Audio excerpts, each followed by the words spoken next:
Okay, okay. Well, it's a great pleasure and honor to welcome you all here today to this public lecture. My name is Richard Madsen. I'm a emeritus professor of sociology here at UCSD, and I'm also director of the UC Fudan Center for the Study of Contemporary China.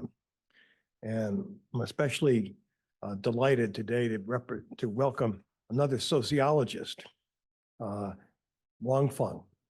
In my view, the best sociologist of his generation. He's a professor at UC Irvine and has had a lot of distinguished awards and has served as the director of the Tsinghua Brookings Center in Beijing and has many connections with Fudan University and does lots of very important collaborative work with people there.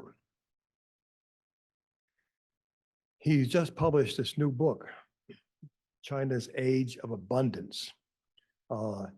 It's the kind of book that we need more and more these days because it tells a very broad, sweeping story about China in the age of reform since 1979, especially after the reforms begun by Deng Xiaoping.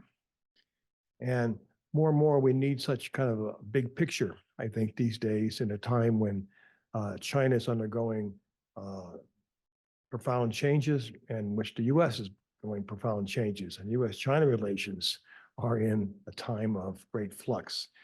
So he tells his broad story, but he tells it by grounding it in extremely deep data analysis, demographic data, economic data, social survey data, and so forth. And there's nothing quite like it that's so deeply grounded in empirical data, analyzed by all sorts of very, very astute analytic methods.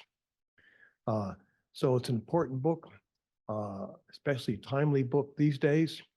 And it's a great read, a great story to tell. So he's going to tell us some part of the story, I guess, today, and also introduce us to some of his wonderful data. So with that, welcome, Professor Wang.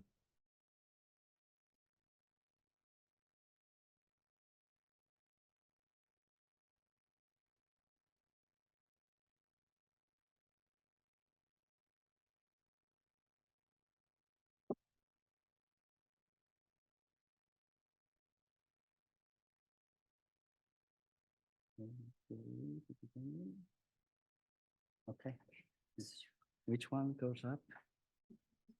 Oh, up and down. Okay. Good afternoon. Thank you very much, Dick, for your generous introduction. And it is such a high honor to come to this mecca of research on China, not only in our UC system in Southern California, but also in the country. We're grateful. I'm grateful personally to many of the people here. I won't name them, who have created and maintained, expanded this great institution. So I'm a beneficiary, and I'm here to share some of the work from the book with you. I tried to do this in a brief fashion. Let me say a couple of words about writing this book. We've heard, well, we're seeing at least not quite the end of 4 decades of spectacular economic transformation that changed the life of 1/5 of humanity and changed the world as well. But I've been deeply unsatisfied with the way that the story was told in 2 ways. One is always in this abstract GDP growth, GDP and all these money numbers, which really it's hard, I think, decades from now for the future generation to appreciate this magnificent era of history, these GDP numbers don't really do justice, right? The other is, well, myself included, is the story is often written by the people who are very close to policy making. So it's very privileged to policies. And when you look into what really happened, policies are quite important, but they are not the whole story, right? So for me, the motivation to write this initially was just to document with this massive amount of information going way beyond GDP or money invested, but go into people's standard of living, and then to document this spectacular era of history, and also to reflect how did this happen. So I put here, it's not too easy to see, but this is actually, which one do I press? Okay, oh, here. But where is it? No, it's below that, right here. Ah, okay. So this is actually an elephant. And then there are some people touching the elephant. I think you all know this fable. That is, the blind man touching elephant. And I have to say, I am no better than these people around this elephant. The elephant is the China story, right? So I do not claim this is the book that explains what happened in China. I'm just one of the, many of these men. So basically we have two questions. One is what happened, right? So how do we measure this? And as I said earlier, we have a lot of measures of standard of living. And so we look at them. And the other, of course, it's harder how to ask question, how did this happen? Again, as one of the blind men, I will not claim to have the answers, but I can list to you these four common narratives, right? One is the China model. China is unique, right? The second is oftentimes China's growth relied on cheap labor, right? The third one is really reform and opening up. And the narrative we hear is propagated by the government. Of course, it's reform and opening up. I'm not denying that. I'm just saying the narrative privileging the government role. And then and then the last, of course, is that, we all know this. We know this was going to happen, right? Napoleon said this 200 years ago. And also, therefore, the Chinese growth is going to continue, even though in this room, many people probably hold the opposite view, which I also think is problematic. Okay, so let's go through this. First, I want to give us a few measures of changing standard of living. This is all from Chinese statistics from various sources. And for those who speak Chinese, we know it's 民以食为天. So it's, you meet each other, it's always 吃了吗, right? Have you eaten? So we start with food. And it's pretty shocking that by the late 1970s, the average calorie intake of the Chinese population was no better than in the 1950s. So these dips, this is green per capita consumption, pork, vegetable oil. These dips are during the Great Famine. But look at 1980 and 1950, there's little change, right? And with the population growth, with the stagnation in agricultural production, the Chinese people by the late 1970s were not, on average, eating better, right? Massive starvation did not occur, mainly because of the distribution system. And but the Chinese people were living on the margin of not scarcity, but starvation. Look at the famine, right? And if you compare the statistics of the late 1970s, on average, they were not better than the 1930s. So that's in terms of food. And then in 5 years, between 1980 to 1985, you saw this rapid increase in grain output and improvement in diet. How did that happen? It's household responsibility farming system, is the decollectivization, right? And here, I don't want to go into the details of the increases in other types of consumption. This is alcohol. You know what people spend money on when they start to have enough food, right? Alcohol consumption increase, what's that? 500%, just in a matter of a decade, right? And then everything else is going up, tremendous improvement. And I don't want to talk about obesity, malnutrition, but we can look at milk consumption, right? 90% of the Chinese population are lactose intolerant, and China is now the largest cheese importer, right? And Starbucks, coffee, that's not part of the Chinese, this is a tea drinking country, right? 1/5 of the Starbucks worldwide now in China. So people are not only eating better, but also eating new. And as a result, this is the, the best indicator of the era of prosperity is how Chinese people getting taller. This is from 1992 to 2012. And I want you to look at the last one. This one has the largest increase, and that's the girls in the countryside. So in 2 decades, the average height of Chinese girls at age 7 increased at about 8%. I mean, sorry, 8 centimeter. Okay. So what does it mean? In the fastest growing period of European and American history in terms of height is 2 centimeters per decade. And the Chinese record is about 4 centimeters per decade. Okay. And the gender gap also became much smaller, right? So that's, you know, for people who are not, I mean, like myself, not aware of, you know, just people around us, the Chinese are just getting so much taller in the last 20 years because of better nutrition. And clothing, right? Here, this is from the internet showing, you know, a line of children in Shanxi in 1980. Hardly anybody had shoes on them. Not surprising, in 1981, by the number of Statistical Bureau, the average Chinese bought 1 pair of shoes, 1 pair of socks for the whole year.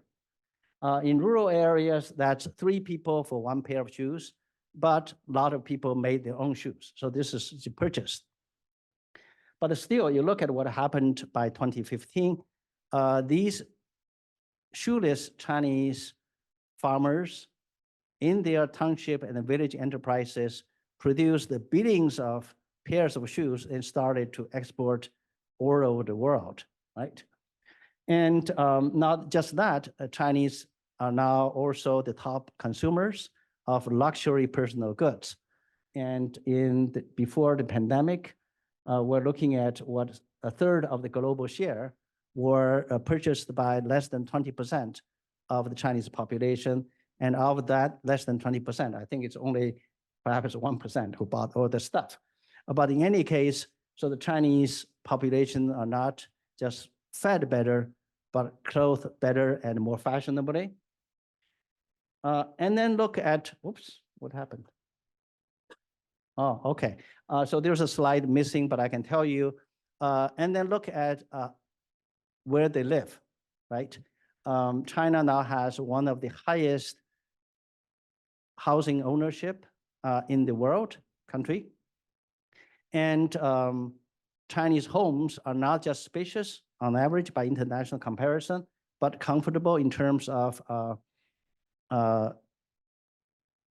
facilities, heaters, bathroom, private kitchens.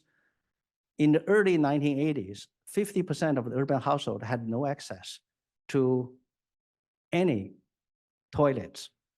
You know, it's shocking. Some had, about 10% had private about another 20 or 30% had access to public toilets. They're not public toilets all over the places. So half of the population had no access to toilets. And 40% had no running water in their own unit. But this is just 30, 40 years ago. Anyway, how special is China? I just want to move this on to you. First, we, in the 80s is food. So this is one indicator of food consumption.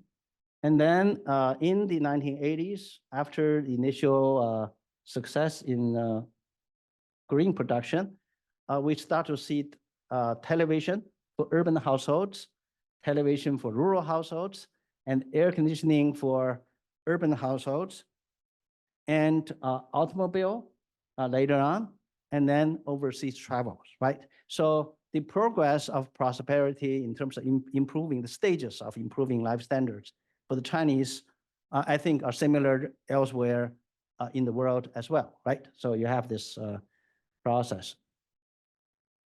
So how did this happen? I think these two graphs are quite telling. These are China's standing in health measured by under 5 mortality back, and the other one is on education. It's female middle school enrollment. These are the data from the World Bank for 1976, before the reform, right? And by income.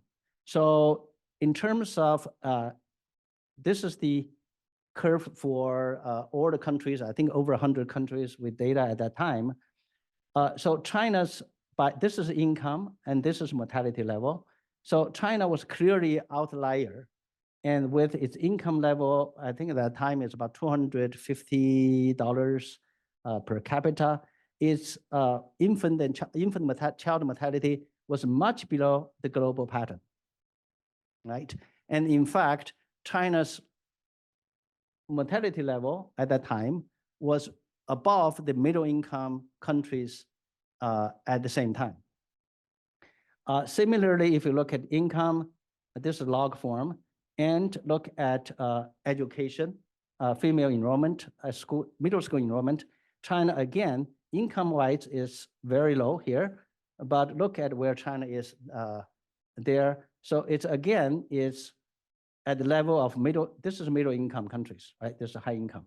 So in other words, prior to the launch of China's economic boom, China had a population that was literate and that was healthy. So these are very important. So China not only had cheap labor, China had good labor. The other legacy of China's cheap labor is how labor was made cheap.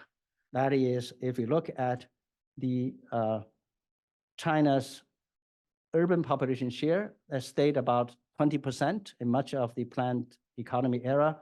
And look at the industrialization. So the output, so China basically had industrialization without urbanization, but with cost. That is, for the rural population, they paid for the Chinese industrialization. And I don't have time to go through all those numbers. Different people calculated this cost. Why is this important? So we're looking at a literate, healthy population, largely through public health, and that are exploited and oppressed in the countryside, and they were ready to change their lives, right? And this has implications for what happens later on. So how did this happen? After the initial increase in farming, in agricultural production, the Chinese residential population in the countryside shifted to non-farming activities. And this is really important.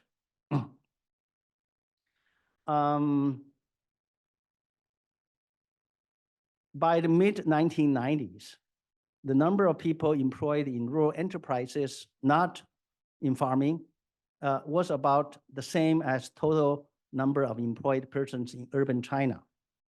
And look at this. So this line is the share of China's GDP coming from export. So you see the increase from about 10 to 20% in the 1990s. And this is the share that's export produced by what's called the TVEs, the township and the village enterprises. So in other words, these are the forces that drove China's export boom, right? So this is long before when the urban reform was completed. And so it's these rural enterprises, they produced goods to change the standard of living of Chinese inside China and exported elsewhere, right? And that was only the first phase of the rural labor. And we all know after the mid 1990s or late 1990s, they started to move into the cities, massive number of migrants. And these are the two peaks. The first is with well, in the book, I talk about how the rural industries got mistreated by the late 1990s. And then they started to move out to the cities. And also in very important, 1992, 1993, China abolished the 粮票, the 票证. So farmers could go to cities, use the money to buy food and to find housing. And then this is after, I think, the Olympic, of that period. So in other words, China had this largest urbanization migration from in human history, right? So this drove the economic boom. Again, you're looking at the TVEs and the migration not as two separate phenomena, but they are actually connected with the same group of people. That's the people from the Chinese countryside. For the times, for the sake of time, I'm going to skip this. Not all Chinese marched on the route of prosperity with the same treatment. So there's one specific segment of the book. As a sociologist, I talked about how the two segments of population were treated differently. And one actually can do exercises by looking at, because of the migrant status discrimination, how much cheaper the migrant labor was made by this hukou system. And that benefited not just themselves for having the job, but also the urban population and the global capitalists. So China had good labor, was good labor made cheap by its own social institution.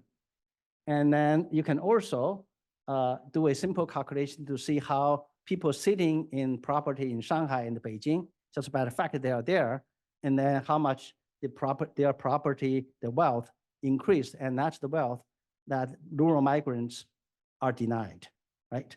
So I'll pass this. So the next question is, how is China different from its East Asian neighbors?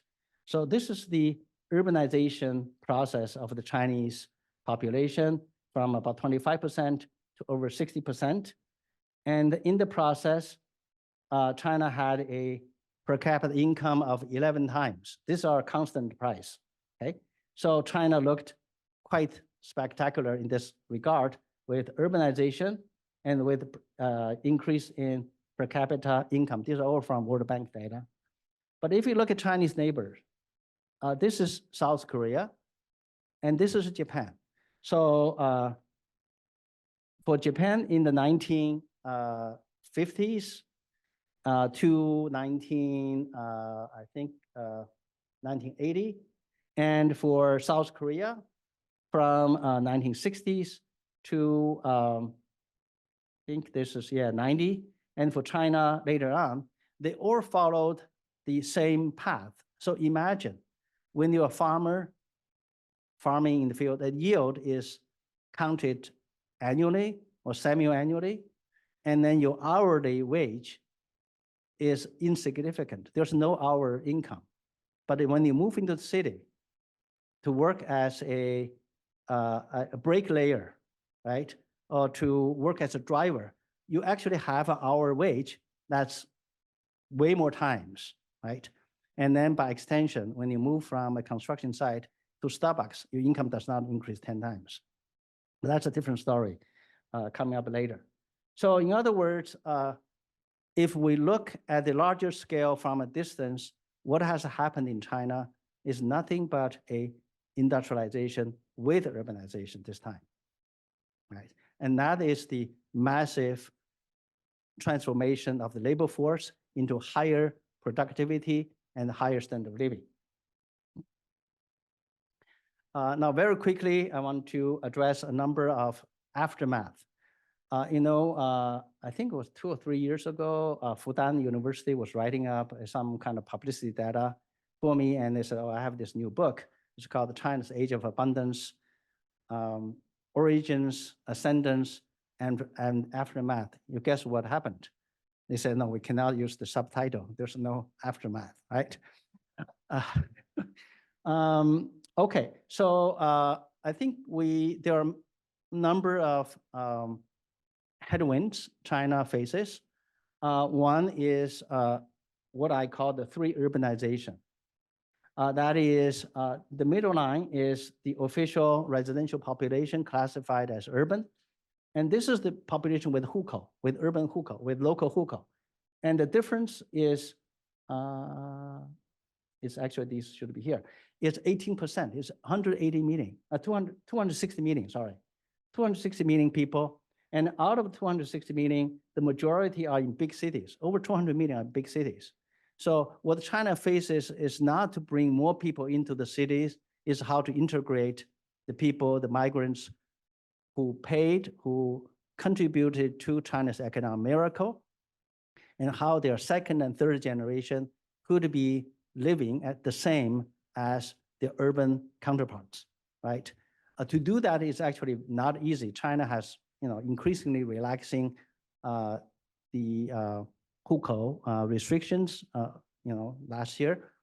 But 50% of the central government revenue comes from local government. The other 50% is central government. 90% of the spending is local.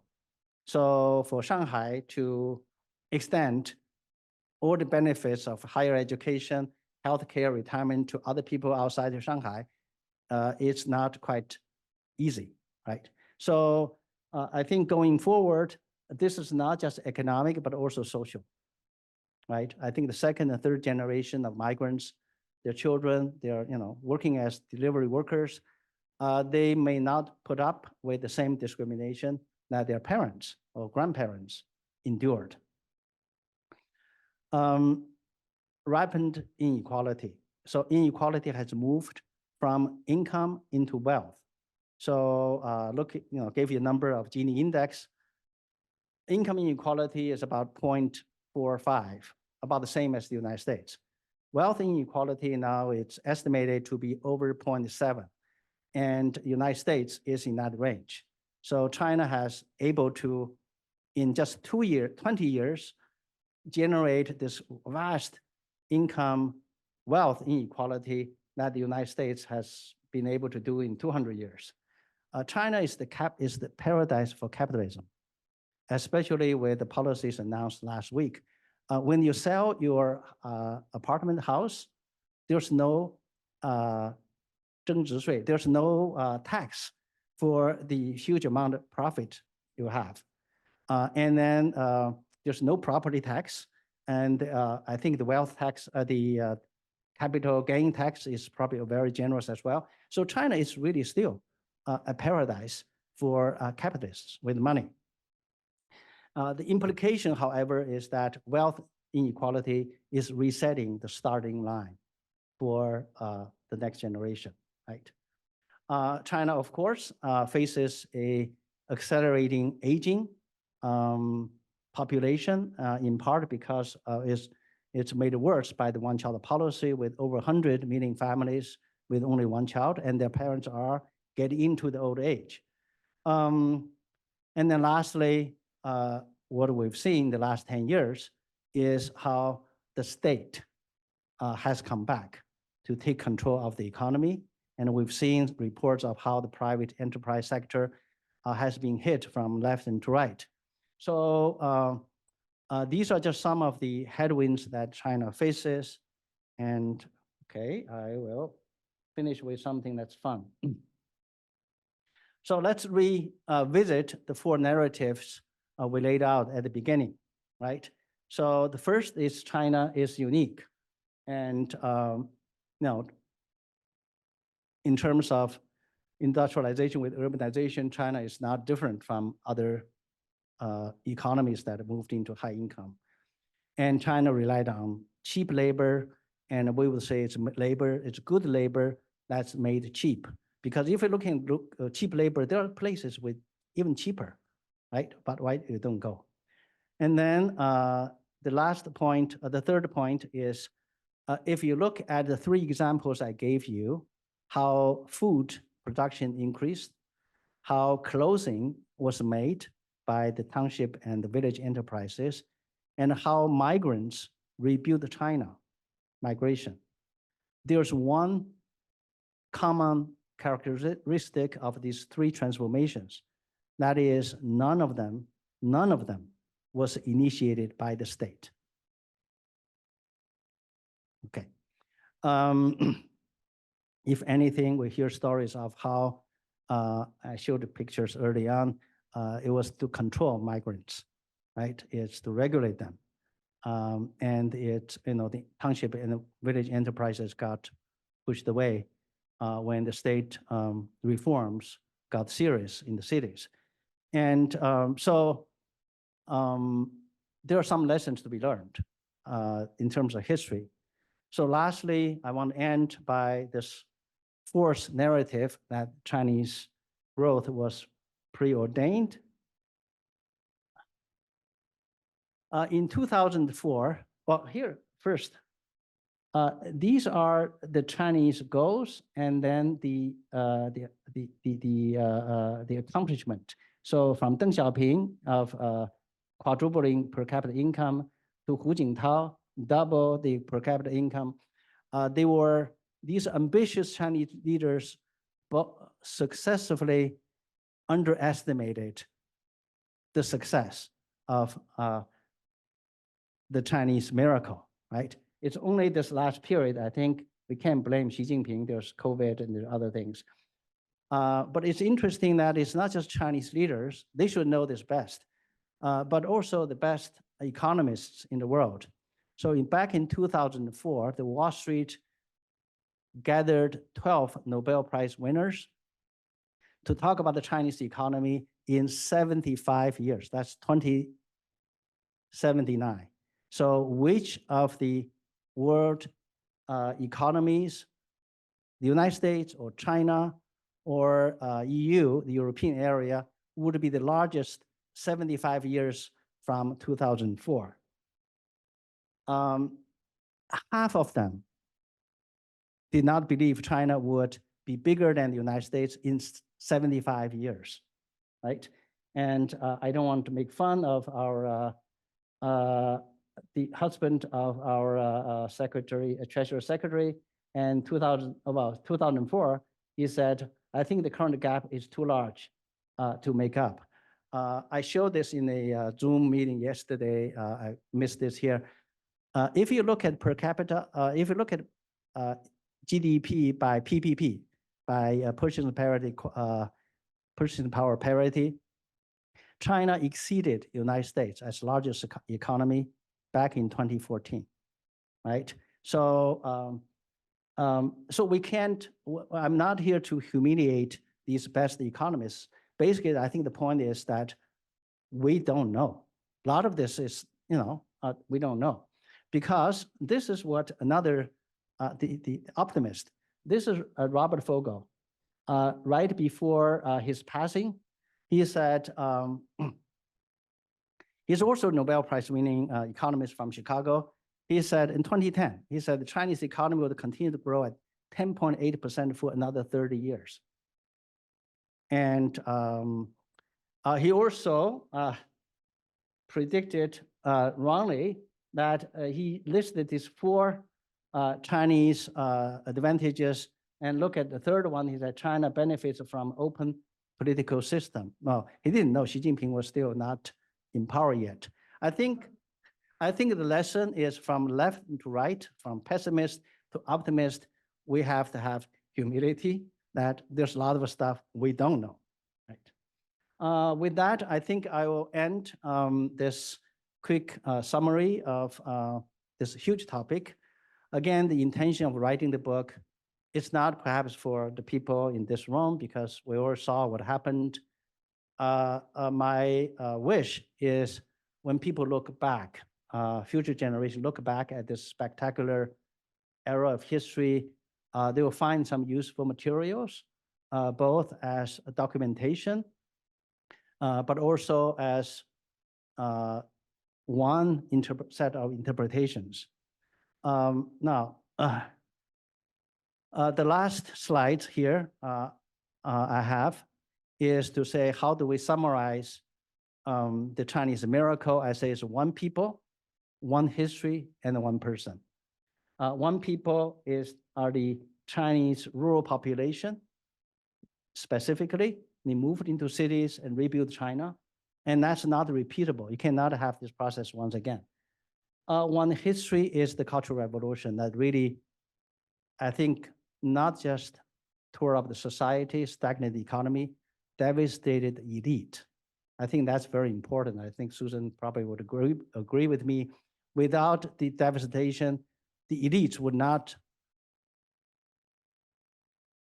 stand back behind this man who is remarkable in taking China to this different route. And there are many what ifs that could have China to a different route. So this is nothing is preordained. I just gave you two examples. One is in 1992, we all know Deng Xiaoping made this important trip to South China to reignite the reforms, right? He was 87. What if he was too tired? What if he was not in good health? So he did not go to Shenzhen, right? And another thing was Deng Xiaoping actually personally made sure there are two generations of leaders after him, not just Jiang Zemin and Zhu Rongji, but also Hu Jintao. Imagine he didn't do that. The purge we see right now in China under Xi Jinping, or the fight between Xi Jinping and Bo Xilai could have started much earlier, and China would not be what it is right now. So anyway, so there are many, I shouldn't go back, I should go back to the elephant. There are many ways to look at this history, but I think my pandemic book, because again, it's like I used to travel too much. So because of the COVID pandemic, you know, you're at home, what do you do? So I just hope this book is something that for future generations and to appreciate this great chapter in human history. Thank you very much.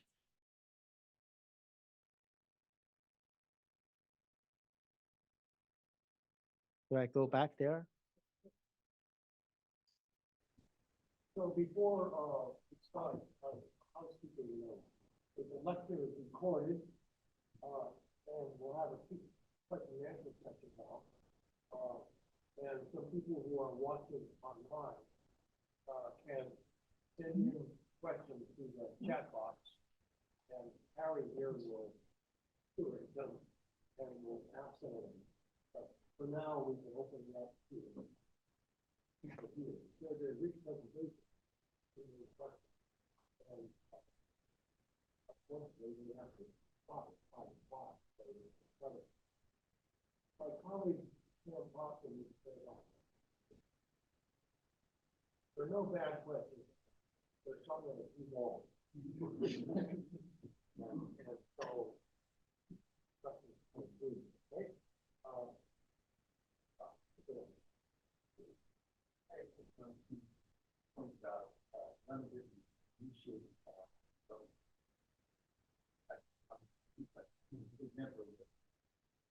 okay? Move from rural to urban.